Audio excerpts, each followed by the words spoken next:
saat ini saya sedang berada di dalam kamar di mana saya hidup sendiri. Saban hari turun hujan, kadang deras, kadang pula gerimis.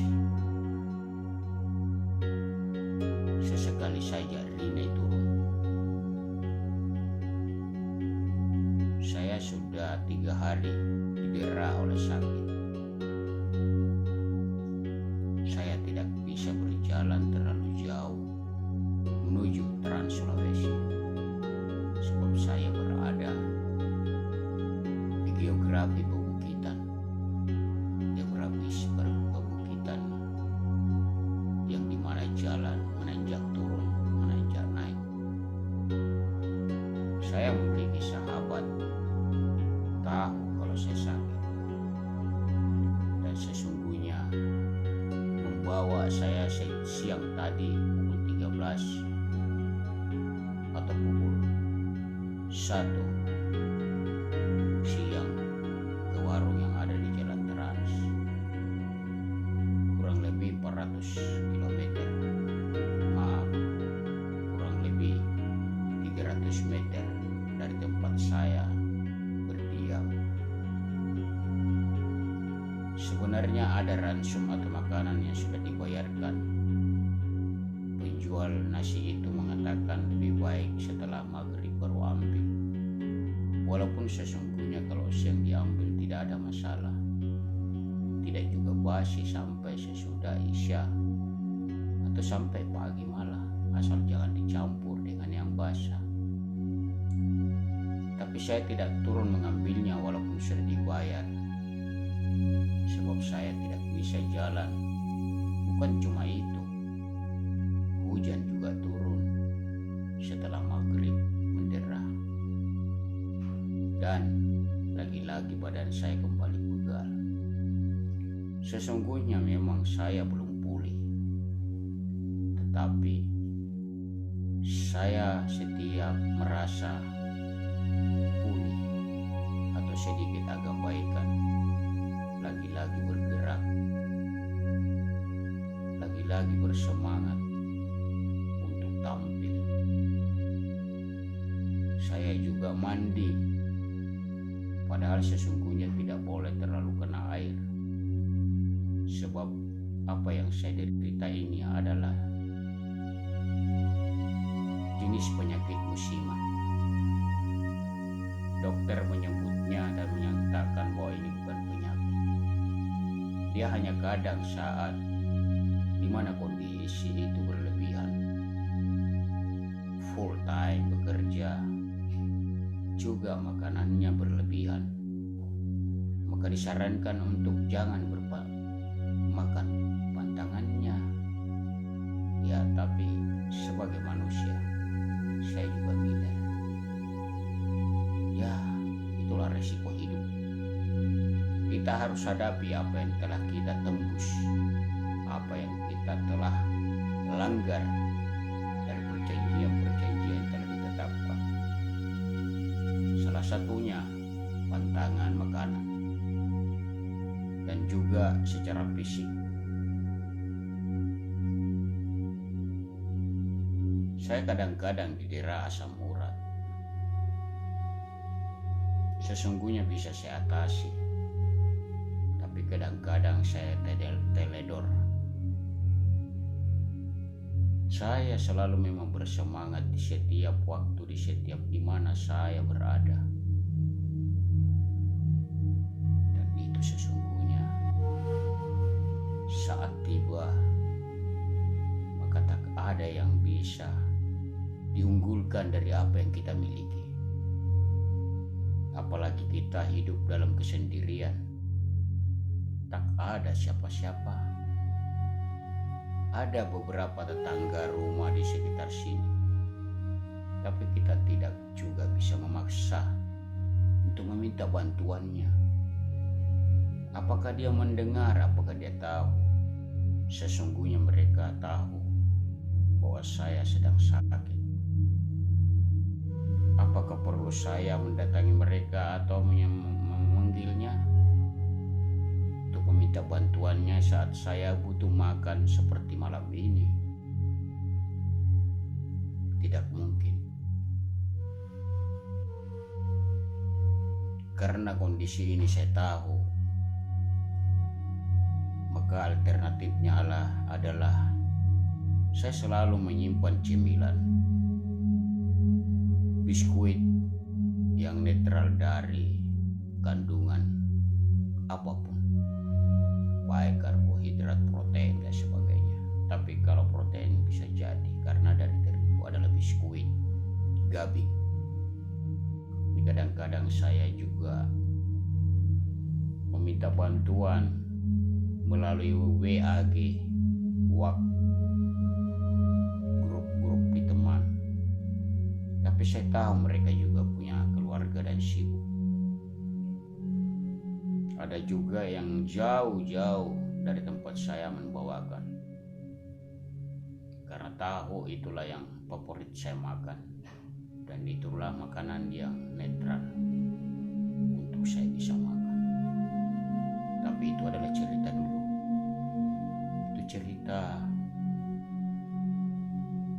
4 bulan yang lalu. Dan tentu saja menjadi cemilan saya itu habis. Malam ini sengaja saya buka jendela karena saya ingin mendengar secara jelas gerimis yang jatuh dari langit. Angin sepoi-sepoi berhembus menyegarkan napas saya. Sebab sebelum maghrib saya tutup jendela dan suasana tubuh saya hangat, sedikit keringat.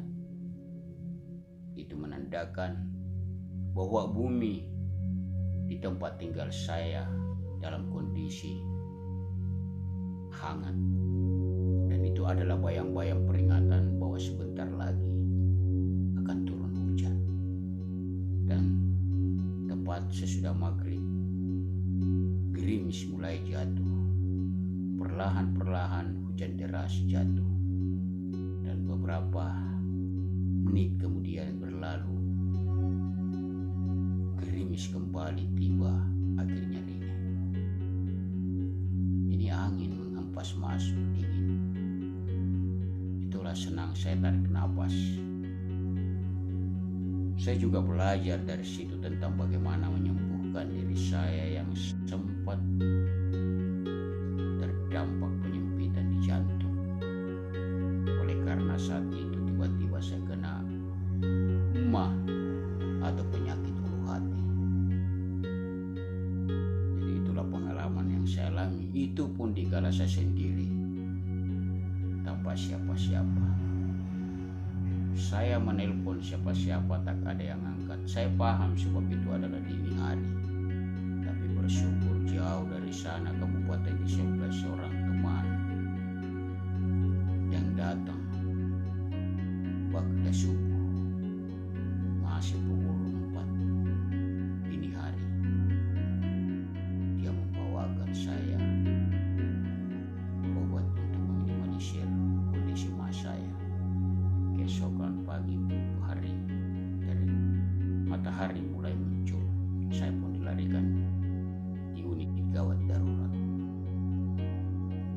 Jadi tak ada bayang-bayang, tak ada penjelasan di awal bahwa kita akan terdampak oleh satu penyakit, terutama penyakit mak, ulu hati. Dan jika itu terlambat, maka bisa berakibat atau fatal atau efek pada jantung Anda. Alhamdulillah, sampai saya dirujuk ke Wahidi, rumah sakit regional terkenal di Makassar. Ya, maka saya mengambil jalan alternatif untuk menyembuhkannya sendiri. Salah satunya adalah membaca selalu surah yang pendek di dalam Quran ini dengan suara lantang, dengan suara keras, karena saya tahu dengan suara keras dan lantang itu membuat getaran di dalam syaraf-syaraf motorik di dalam anatomi tubuh saya. Lalu kalau pagi saya mengolah napas, dan ketika badai saya buka jendela sedikit agar empasan angin segar masuk di malam hari. Sebab saat embung turun, maka oksigen asli dan semua pencemaran laut, dari knalpot, dari asap, semua akan sirna dan hilang oleh oksigen yang baru. Itulah mengapa kalau sampai jam 10 atau 11 atau 12 malam saya buka jendela agar sepoi-sepoi angin itu masuk.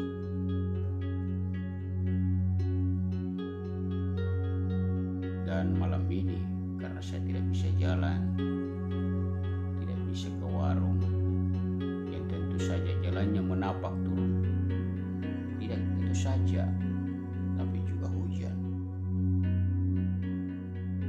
Itulah sebabnya saya menyimpan kurma. Anda tahu, ketika bulan Ramadan dalam kondisi sendiri, keterbatasan untuk berbuka dan juga makan sahur, inilah kuncinya. Saya meyakini dan mengimani hadis Rasulullah SAW. Bukan berarti saya ingin kembali ke masa lalu itu, tidak. Tapi kondisi di mana kita hidup kadang berubah drastis, membuat kita kadang-kadang menginginkan sesuatu yang kita inginkan itu tidak ada. Era modern kehidupan ini, kadang-kadang kita memiliki uang, apapun itu sebagai barter, uang banyak, bisa terbeli. Tapi apa yang kita ingin beli itu menjauh, bahkan tidak ada. Sebaliknya, banyak juga makanan yang dijual, tapi pun tidak ada. Dan keduanya ada, uang banyak. Apa yang kita bisa beli bisa, makanan juga tersedia. Tapi ada satu yang membuat kita tidak bisa memanfaatkan keduanya itu, yaitu sakit. Seperti yang saya alami ini. Olehnya itu, saya selalu mengandalkan kurma. Saya tidak mempromosikan makanan dari negeri Arab, tidak. Tapi memang ini kenyataan. Dia adalah makanan yang ada dalam hadis, di mana saya meyakini agama saya sebagai umat Islam. Kadang juga saya membeli di jalan kalau pulang, kerupuk-kerupuk kecil atau apa saja, atau biskuit yang tidak terlalu banyak mengandung karbo, walaupun sesungguhnya karbo itu kita dibutuhkan dalam tubuh. Jadi segala sesuatunya memang harus kita siapkan agar kita tidak terpapar atau terdampak lagi dengan penyakit yang lebih kronis. Seperti yang saya alami di masa lalu di tahun 2017. Ya, namanya kerja, kita lanjut lagi on desk atau di atas meja dengan laptop, keasikan kerja, makan terlupakan, dan akhirnya dada itu, lambung itu ditusuk-tusuk. Disitulah ya, saya mulai kena emah. Tapi alhamdulillah, usai diopname rumah sakit, saya selalu berdoa dan hanya mengurangi makanan-makanan yang keras. Saya hanya membuat makanan-makanan sayuran dari sop, air hangat terutama. Tapi saya juga tidak pernah berhenti minum kopi, merokok termasuk. Jadi saya merokok, tapi bukan perokok. Kalau perokok itu nyambung-nyambung. Merokok itu hanya dia butuh pada saat jam-jam tertentu. Itulah saya. Sehingga itu kadang 1 bungkus 4 hari, bisa 3 hari juga, tergantung kondisi dan cuaca. Jadi 5 bulan terakhir ini, jauh sebelum Ramadan, saya hidup sendiri. Tentu itu adalah perlawanan ujian terhadap diri saya. Sehingga tentu saja saya harus melawannya dengan berdoa dan sabar. Tentu saja kita tidak boleh menjadi sebuah sosok yang munafik. Maka itu ketika kita berdoa, jangan mendoakan diri sendiri, tapi utamakan mendoakan kedua orang tua, keluarga dekat, istri kah, anak, juga sahabat-sahabat, tetangga, termasuk pemimpin-pemimpin yang baik, dan tentu saja orang-orang yang menuntun kita menjadi pintar, adalah guru atau dosen, baik yang telah tiada maupun yang masih hidup. Itu sangat penting. Tak ada yang abadi di dunia ini. Ketika Anda tidak mengenal, tidak pernah mengingat itu, dan Anda mengabaikan kata-kata itu tentang tidak ada yang kekal atau abadi, maka Anda adalah termasuk orang yang sombong. Sebab kita adalah ciptaan. Tentu saja kembali ke tempat asal kita, di mana diciptakan. Itulah gambarannya hikmah hidup. Ketika kita bayi, seperti juga ketika kita filosofi hidup itu ada di salat. Kita diajarkan tegak ketika takbir, tapi ketika kita ruku, disitulah kita diajarkan untuk melihat ke bawah tempat kita sujud. Maksudnya adalah kita melihat ke bawah, ke tanah, bahwa sebentar kita akan turun, dan kita disunahkan, diwajibkan dalam rukun salat itu adalah sujud. Artinya apa? Kita mencium tempat di mana kita mulai diciptakan dari tanah, bahwa inilah nanti yang tempat di bawah ini saya akan dikebumikan. Maka saya harus menciumnya sebelum saya masuk ke liang lahat atas nama Allah. Itu filosofi yang saya tangkap. Tak ada teori yang pernah saya baca tentang itu. Mungkin ada, tapi persamaan narasinya berbeda. Ya, semua orang memiliki kehidupan masing-masing. Untuk bertahan hidup seperti yang saya lakukan, saya masih bersyukur masih mampu bertatap muka dengan Anda walaupun jauh, dengan fasilitas yang memadai. Bayangkan banyak tetangga saya, bahkan di mana saya pernah berada, saya melihat dalam kehidupan yang sudah begitu modern dan sudah banyak fasilitas, akses, sarana, prasarana, tapi masih banyak yang tidak mampu untuk hidup lebih dari apa yang kita inginkan. Mereka tetap hidup dalam kondisi manual, mereka tetap hidup dalam kondisi tidak seperti kita menikmati hidup seperti bisa masuk warung, bisa seperti ini. Rumah saya sederhana, tapi saya sangat bersyukur karena Allah masih memberi saya napas. Artinya saya masih bisa berdoa dan bisa berbuat yang terbaik buat saya untuk orang lain. Salah satunya dengan senyum. Kalau saya tak mampu memberikan sumbangsi fisik. Zero. Kau di sini Zero.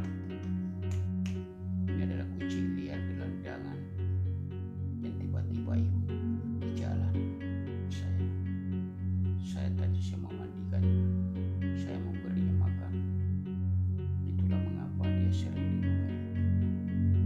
Oke, terima kasih telah bergabung dan menonton saya. Saya berharap Anda bisa mendukung saya melalui channel yang ada yang saya miliki, yaitu channel Syariful Alam. Tonton sampai habis semua video-video yang ada di dalam. Tapi bagi yang sudah klik tanda subscribe, jangan lakukan lagi. Itu hanya berlaku seumur hidup. Ketika Anda menonton video-video berikutnya, yang Anda lakukan itu adalah sedekah jemari Anda beberapa detik hanya dengan like dan nonton sampai habis.